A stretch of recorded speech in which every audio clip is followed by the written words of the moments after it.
Good morning, my dear student. I am Susmita Yadav. Welcome to Study Point Center.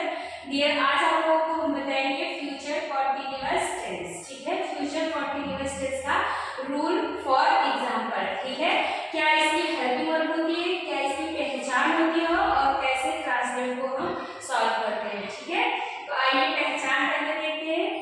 इस tense के हिंदी वाक्यों के अंत में रहा होगा, रही होगी, रहे होंगे, रहा होगा आदि शब्द समूह आते हैं. इसे इम्परफेक्ट टेंस भी कहते हैं. ठीक है, इसे फ्यूचर कॉन्टिन्यूअस टेंस भी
will be, ठीक है। Ram's brother will be। अब उसके बाद उसका भाई कर क्या रहा था, खेल रहा था ना। जब उसका भाई खेल रहा था तो playing, P L A Y I N G,